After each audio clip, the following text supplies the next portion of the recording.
Hey everybody, Sean here from the Black Page Magazine, and talking to a very good friend of ours, Mark Kelso. Has been a long time since we've had a chat with Mark, and Mark has got some new material on the market. How are you, Mark?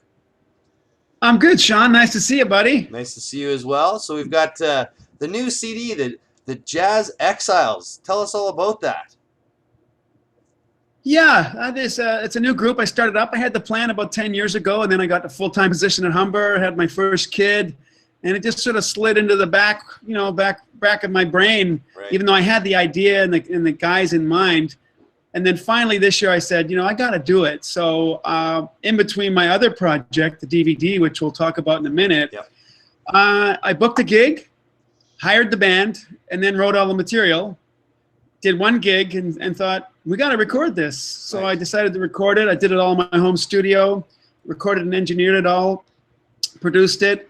And yeah, it's a great thing, man. It's a lot of fun. It's kind of bringing back the old glory days of the jazz funk fusion era of the 70s, the music I grew up with, you know. Yeah, yeah. Weather Report, early Yellow Jackets, it's like Pat Metheny, Jean-Luc Ponty, stuff that I really dug when I was a kid. So there's sort of homage in there in little sort of drum snippets Right. to drummers who have influenced me, where I just play little bits of their things, a little Billy Cobham thing, a little David Garibaldi thing, a little Mark Craney thing. So I did all that, and then I said to the guys, gosh, it's like I'm stealing from my youth with all these little ideas. And they said, that's a great idea for the album cover. And I went, okay. So that was the working title, and I just kept it that, stealing from my youth. I thought, Jazz Exiles, we're kind of, jazz criminals, so we're stealing, so it all kind of tied together. And so the band is some of the finest musicians you'll find in this country. Rich Brown on bass, who is like world-class, extraordinary bass player. Robbie Botosh, great Hungarian-born, Canadian-bred jazz piano player. But I got him off the acoustic piano and got him on the Nord playing synth and Nice. keyboards and stuff. Nice. Because people don't know he does that, but he's really good at it. Okay. And then Luis Gonzalez Dennis is a fantastic alto player from Cuba. Can handle any kind of rhythm, he's got killer solo chops. Brought him in. And then the last guy in the puzzle was, it was originally going to be a quartet. And then I thought, I need some guitar on this. And I know a lot of guys that I could get. But I thought I wanted to bring some youth in the great tradition of like Art Blakey and Canadian jazz drummers, Norm Marshall Villeneuve and Archie Aline. Right. They always brought young players onto the scene, sort of for that old school mentorship. Right. So I thought I would do the same thing. So I got a young guitar player, Joey Martell, who was in his third year at Humber. He was in my ensemble. I liked his vibe. I liked his groove. I liked his soloing. I liked his stage presence. And I liked his ability to really kind of be a metalhead and rock out. And I thought, yeah, I'm going to ask this guy if he wants to do it. And it was kind of funny because he didn't really know the guys in the band because he's so young. Okay. Right? He's like 30 years younger than me, 32 years younger than me, right? Wow. So he doesn't know Robbie or Rich. So when he did the first rehearsal, afterwards he fell on the floor. I thought he was having a heart attack. He was so terrified. So that's it. That's the Jazz Exiles. And now I've gone from sideman, from 35 years of being a sideman to being a band leader. Yeah. All in one shot, so it's 10 times the work. No kidding. Well, and this is not of course, Mark, this is not your first CD. You've had many compositions. You've had a lot of work. What inspired this particular CD, though? Well, part about the DVD and the CD came about, I was doing research on the great legendary jazz drummer Claude Ranger. Okay. Do you remember him? I've been told about him. I don't know a ton about him. Yeah, he was like, when I was 18, 19, he was like the jazz drummer in North America. Okay. And he was a troubled man, and he had all kinds of issues. And then at the end of his career, he just kind of disappeared, right? Walked out of his house one day, and no one knows what happened to him. He could be dead. He could be around. So I was trying to research him for my students, and I went online, and I thought, what can I find about this guy? And you know what? There's very little. There's one website with about 7 or 8 audio clips. Okay.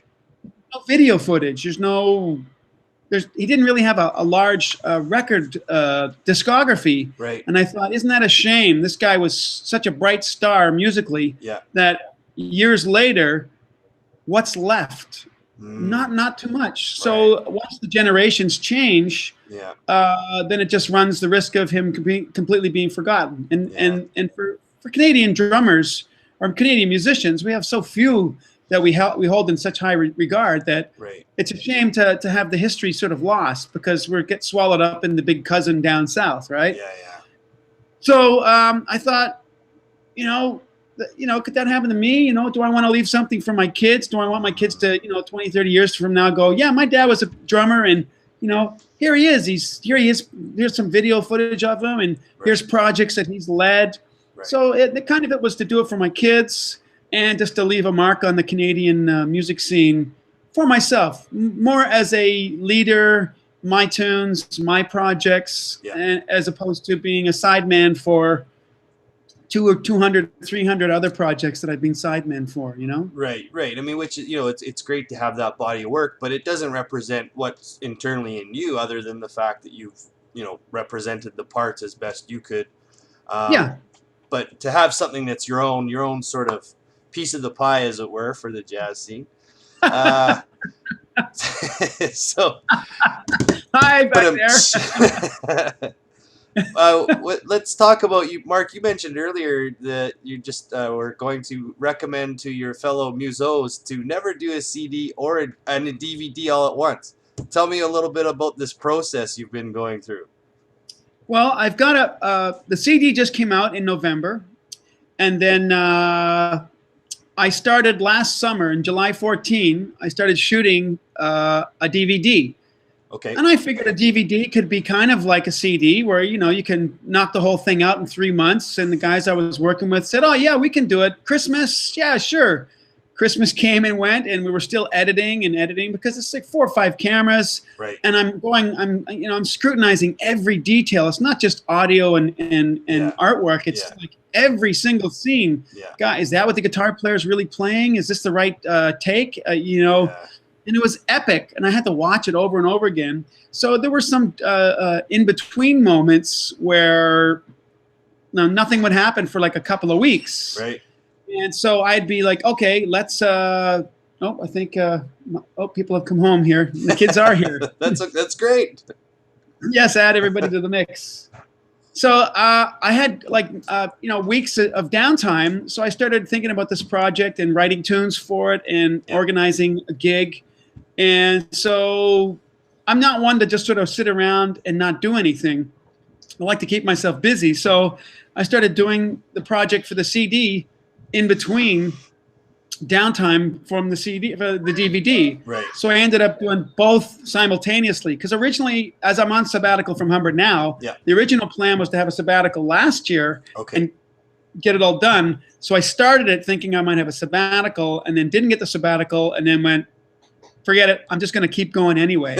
So it got a little bit hectic and crazy trying to do everything at once. But I survived. I'm still alive. But now I understand why George Lucas had a heart attack at the end of Star Wars. Right? I get that. I get that a lot from drummers. Actually, a lot of drummers I've interviewed who've done a DVD and myself having come from a video background, it's a whole other monster than audio. Epic. Yeah. Let's talk about now from the drummer's standpoint. Having to watch yourself a million times. Hi there. Who's this? Hiding. It's my son Connor. Say hello. Yes. Hello, Connor. This is my daughter Aoife. They both play the drums. Nice. Your dad's gonna be on a interview on a magazine. Not like he hasn't done this before, but black interview. The audio. This will be on the interview. Yeah. Oh. Okay. So no swearing, anybody. Yeah. So so a lot of drummers have done DVDs, and I think we've found is that whole watching yourself. Now you watch the cuts, and you get to watch yourself over and over and over. How big a building block is that? I tell you, Sean, like doing a CD is bad enough. You have to listen to yourself and go, you know, that one hi-hat eighth note is a little bit rushed. Yeah. The whole song is a disaster, right? We lose perspective. We lose perspective. And it's like, I got to recut the track. Yeah. Why? 1/8 note. I can't live with it. Yeah. You know, so now when you have to see it on top of hearing it, you're just watching everything going, what am I talking about? What am I don't even understand what I just said. Okay, let's cut that out and let's edit to here because, you know, and try and pick up the thought process. Yeah. Because, you know, I actually didn't realize that most of the professional DVDs were done with teleprompters. Right. Yeah. Until I was hanging out with John Riley, talking to him about the DVD. Yep. John, the great jazz drummer in New York, and he said, well, didn't you use a teleprompter? And I'm like, no, I just went off the top of my head for a bunch of stuff. He says, everybody uses a teleprompter. And I was like, and then I went back and I started watching DVDs. Yeah. And now I can see them all reading, but I didn't actually notice it. And now I was like, everybody's reading. So I went back, wrote a script, tried cue cards, old style. And then finally for some of the last, so I reshot a lot of stuff to correct it, you know. And then, so the speaking parts, you know, are all there. The playing parts was the easiest, you know, record it, just, you know, that was cool. I mean, okay, go from this angle. Yeah, use the above, use below. Yeah, go, let's get the moving camera. That stuff was actually fun. Right. But watching myself talk on camera was just like, oh. Yeah. Now I get why actors don't want to go to their own movies. Because, you know, I don't know if it's inbred into musicians where we just search out the flaws. Right. You know, we're always striving for perfection, you know, and we rarely ever attain it. So it can be quite frustrating to commit to something and go, okay, I've watched this scene 100 times. That's what it is. Yeah. I'll just have to go with it. So it's done. And then when you get to the final stages where you're proofing everything, you got to watch the whole thing, start to finish. Yeah. And it's 4 hours long. So Mark, here, check it again to see if this is right. Here goes another 4-hour watch. You're sitting there going, oh man, I'm so sick of watching myself. Yeah. But then when you take a break and you watch it again, you go, with fresh perspective, you go, hey, it's pretty good. Yeah. But, you know, I think there's that thing, like there's that hilarious little diagram of the life of the artist where it sucks. It's fantastic. It sucks. It's fantastic. It's this perpetual pendulum of going back and forth going, you just drive yourself crazy. And finally, you just got to put it out and go, you know what? It's the best I can do right now. I'm sure now that I'm a year older and I've done things differently, I would have changed things, but I can't because, as you know, it's an expensive process. Yeah. It absolutely is. Hello there. There's my daughter. I got the gang all here. Hi, guys. So, you know, the most terrifying part was signing off at the end going, okay, put it into the manufacturer. And away we go. Yeah. There's no turning back. Yeah. It's going to come out. And now my biggest fear is I give it to people. They've paid for it. And they go, wow, this really sucks. Yeah. You know, I'm bracing myself for the worst. But people are like, oh, no, I'm sure it's going to be good. I'm like, I can't tell anymore. Right. I've watched it so many times, I can't even tell. It's hard. But for those who haven't bought it, it's going to be fantastic. Yeah, I was going to say. I mean, it can't be that bad. Often I think about that. You know, someone says in doing a CD, and you know, you imagine how Paul or Ringo would feel. You know, all these years later, listening to Twist and Shout or listening to Hard Day's Night and going, "Oh man, I wish I could." You know, I'm sure they would love to go back, but I think you drive yourself nuts. Well, check this out. When Steve Gadd came to Humber, I was hanging out in my office. He was using my office to go over all these tunes. And they were playing all these classic Chick Corea tunes. Now, do you remember the song Samba Song? Yeah. Do you know that one? Yeah. It's like a famous drum solo. It was written up in Modern Drummer and everything. And, you know, I'm sitting there, I'm watching Steve. I want to see his thought process when he's looking at the tunes. Right. So he's listening to the original recordings. And he's listening to the whole tune. And when it gets to the solo in Samba, which is one of his most famous drum solos. It's like, he gets up and he fast forwards through the drum solo and goes to the end of the song.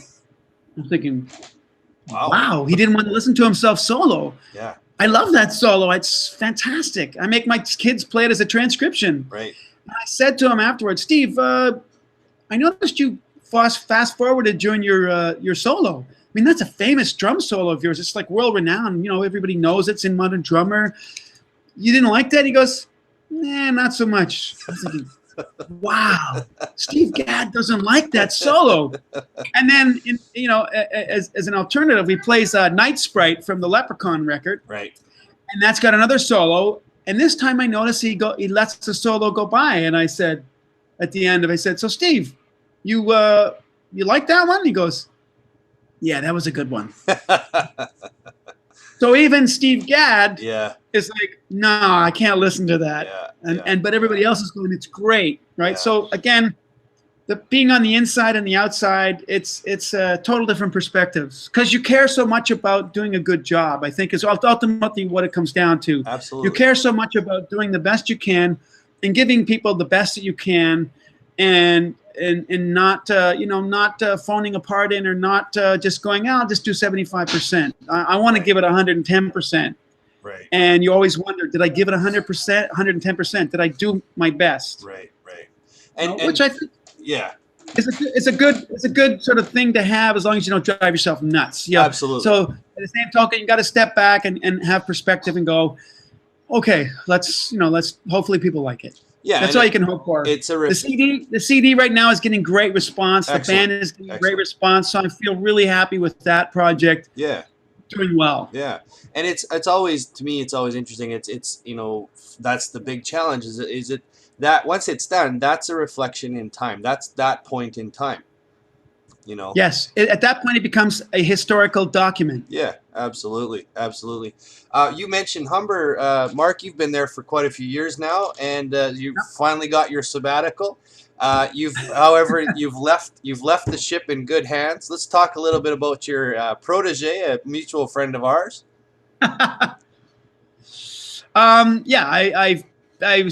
been running the drum department at Humber College for 10 years. My predecessor, Roger Flock, had that job for 34 years. Wow.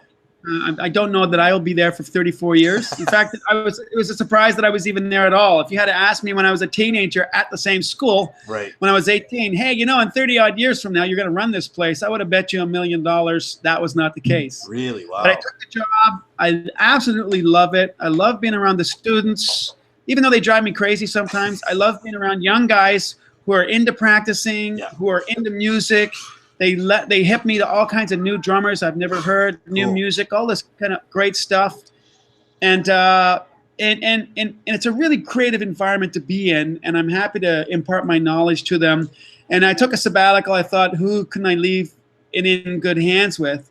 And I left it with this young guy, Larnell Lewis, another former student. Yeah. I mean, technically, I taught him for a year, but he was already pretty good. Yeah. So he calls me a mentor, which is kind of him, but I mean, he was pretty good already. Yeah. I was like, okay, what are we going to do with this guy? So he's there, and it's kind of good because he's seeing, because normally he'd walk in, teach some lessons, and then walk out. Right. And now he's getting the whole shebang where it's like he's running the department, taking some of the master classes. Yeah. And I was like, so how you feel? He's like, man, he just said, he texted me after startup when he had to organize like 80 students in like 56 ensembles and give them all different private lesson teachers. He just texted me and he goes, and you have kids on top of this? you are my hero. Yeah, exactly. Which I thought was funny. So it's a whole new experience for him, and I miss it. Yeah. And I'm already thinking about my ensemble next year. What tunes can I do? So I never really leave it. Yeah. Plus, the guys always send me questions. Hey, this just happened. What do I do? It's like, oh yeah, okay. Well, yeah, this is what happens when this happens. Like, oh man, okay. Because there's so many details day to day. Right. You're not only a teacher and a department head, but you're a mentor to these young students, and you're almost like a parental figure. They come in, they start talking to you about personal issues, like girlfriend split up, and you're thinking, wow, okay, this has nothing to do with drums. Yeah. So you're kind of a shoulder for them to come and talk to, and you want to be open. You want to help them if they're struggling with grades or whatever the issue is. Right. You always want to help them, to get through it, because school can be tough, man. Yeah, exactly. So But it's great. Larnell is doing a bang-up job, as is other guys. Steve Mancuso is doing my first-year master class, and Colin Barrett's doing my ensemble. So I spread it around 3 guys. So it feels kind of good that it took 3 guys to do my job. Yeah, no kidding. Wow. So Mark, where can is the DVD out yet? I know there was one we were waiting for. CD's out for sure. CD is out. Everything right now can be ordered online at my website, www.groovydrums.com. If you search Mark Kelso Drummer, you'll easily find me online. Groovydrums.com. You can download the CD there, or I can send you a hard copy CD from there. I've actually just gave my web designer play-along tracks and charts for the CD. Wonderful. So teachers and students, if they're looking for some funky fusion, something new with some rhythmic challenges, they can download those as well for a new play-along series. Excellent. And the DVD, I'm taking pre-orders right now. Okay. I talked to the company Duplium yesterday, went into manufacturing last Tuesday, and it will be, they're saying next Friday I'll have hard copies. Excellent. And at that point, I'm just going to start filing them out in the mail. I got about 50 orders already for DVDs. Wonderful. So I'll just do a big giant mail out and get those out. Nicely done. So nice. trying to make it easy to get. I'm thinking about doing a direct download, digital download for the DVD as well. So maybe I'm going to look at Vimeo or something. I need a house big enough to be able to handle hits and stuff. Yeah, exactly. Because I did a Drumeo online lesson there last week with Jared, who I'm sure you probably know. Yep. And so that I think got posted to YouTube today. So excellent. Yeah, lots of stuff happening. And I do some of the stuff. I demonstrate some of the metronomic click displacement stuff that I like on there. So hopefully that brings in a few sales. Right on. Well, Black Page readers, if you're interested, go to groovydrums.com. You can pick up Mark's latest effort. And, of course, there as well, you can find out some of his previous recordings, which are actually very good. I've heard a couple of them and came highly recommended from my teacher, Mitch Dort.